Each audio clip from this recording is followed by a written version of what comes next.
sou José Matheus Silva e vim apresentar para vocês o meu trabalho intitulado O Impacto de uma Abordagem de Dança sobre a Ansiedade, o Estresse e Depressão em Universitários. Esse trabalho foi realizado por mim em parceria com a professora Evanise Kelly Siveiro Romarco. Esse estudo ele abordou o contato e improvisação como recurso facilitador e oportunizador de vivências, sejam elas verbais ou não verbais. Ele teve como objetivo verificar o impacto de uma abordagem de dança sobre a ansiedade, o estresse e a depressão em estudantes universitários.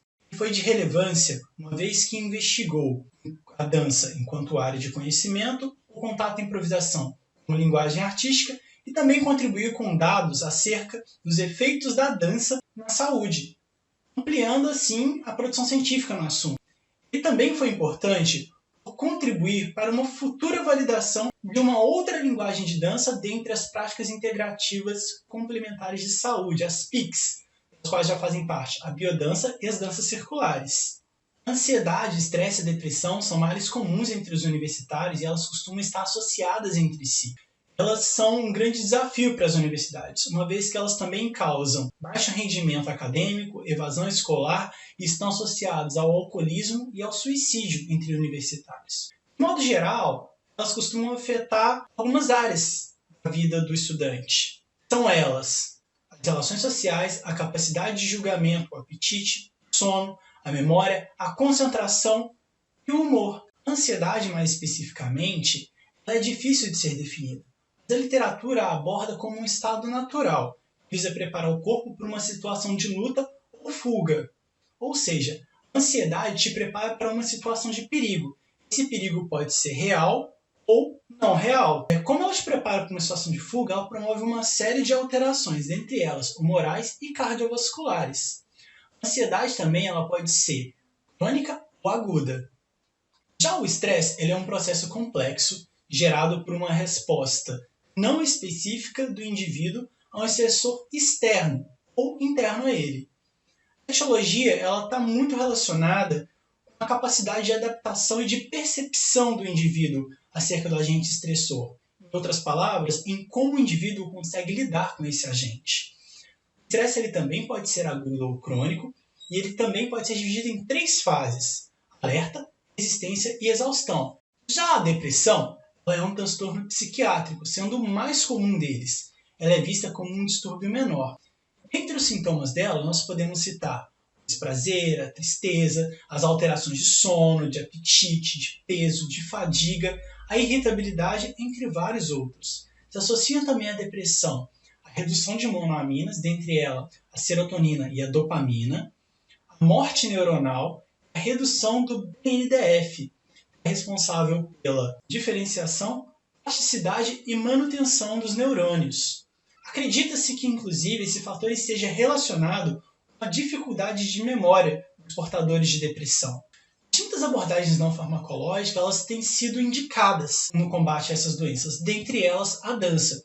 Este estudo, mais especificamente, abordou o contato e improvisação.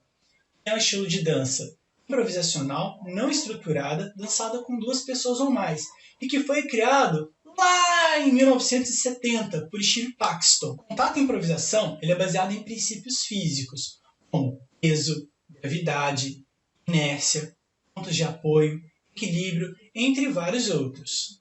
Ele envolve ação e reação, a conexão com a pessoa em que você está dançando. Por fim, existem autores que elucidam o seu potencial terapêutico. Não existem escolas específicas de contato e improvisação, então o aprendizado se dá de pessoa para pessoa. Como consequência disso, durante a transmissão, várias pessoas podem imprimir nesse processo as suas próprias vivências, criando infinitas formas de se trabalhar com contato e improvisação. Neste estudo foi utilizada a abordagem conhecida e trabalhada pelo pesquisador, que envolve os princípios do contato e improvisação associados ao compartilhamento do repertório corporal. Inicialmente, a comunidade acadêmica foi convidada a participar do estudo através de cartazes físicos e virtuais, através da participação do projeto Vivências Corporais, que foi desenvolvido para atender as demandas dessa pesquisa. Na inscrição, os participantes preencheram 4 formulários: a ficha sociodemográfica, os inventários de ansiedade e depressão de Becker e escala de estresse percebido. Após 12 encontros, eles foram novamente reavaliados, sendo que essa reavaliação aconteceu após um recesso escolar de 2 semanas. Após novamente 12 encontros, houve uma terceira avaliação. Os dados foram tabulados e geraram 2 artigos além desse relatório. Vamos ver aqui agora alguns dos principais dados dessa pesquisa. A tabela 1 mostra as principais variáveis. Nós temos a idade média de 22,25 anos, todos eram do sexo masculino, a maioria em primeira graduação, ativos, a maior parte sem acompanhamento psicológico, sendo que metade não buscou ajuda durante o semestre. Quanto aos níveis de ansiedade, estresse e depressão, observamos através desse gráfico, o início do semestre foi a fase mais disfuncional para os estudantes, sendo que os índices de ansiedade, estresse e depressão, eles baixaram ao longo do semestre. Observamos que a ansiedade ela se manteve nos scores entre médio a grave, e que a sua média ao longo da pesquisa foi de 25,33. Já o estresse ele se manteve o tempo todo no score médio, uma média de 32,17.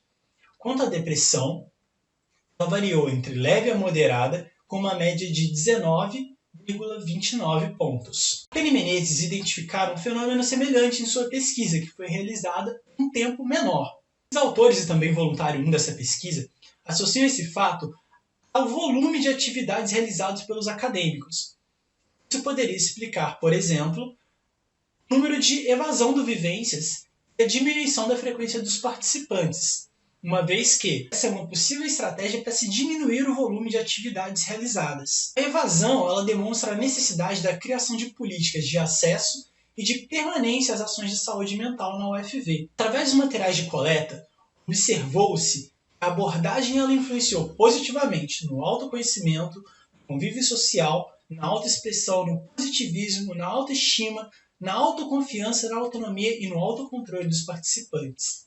Outros resultados importantes foram: alguns participantes relataram que o projeto era o único lugar que eles se sentiam bem e que eles interagiam.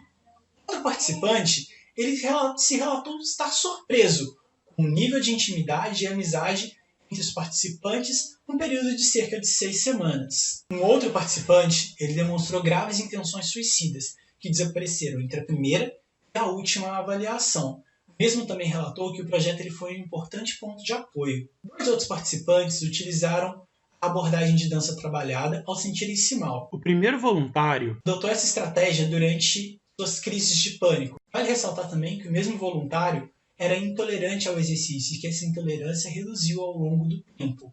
O segundo utilizou a abordagem durante um episódio depressivo e obteve melhora. O trabalho de dança-terapia e arte-terapia favorece a ressignificação existencial da pessoa, permitindo com que ela tenha mais autonomia sobre o próprio futuro. Eles também possuem um efeito de reconquista da esperança, também sobre os aspectos negativos da doença, entre elas as emoções negativas de indivíduos com doenças mentais.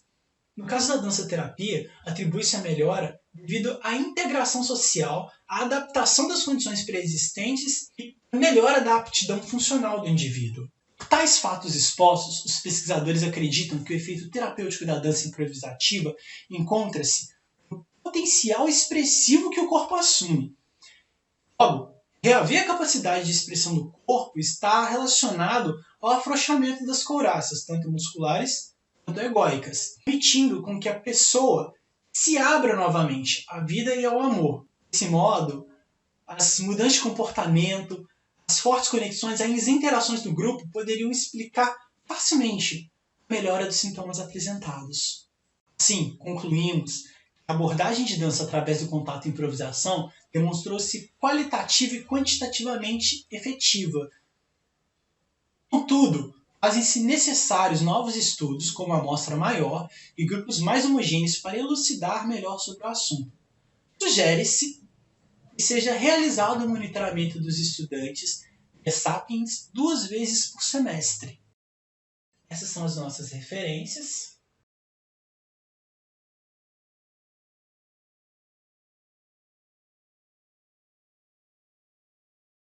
Ademais, eu agradeço a todos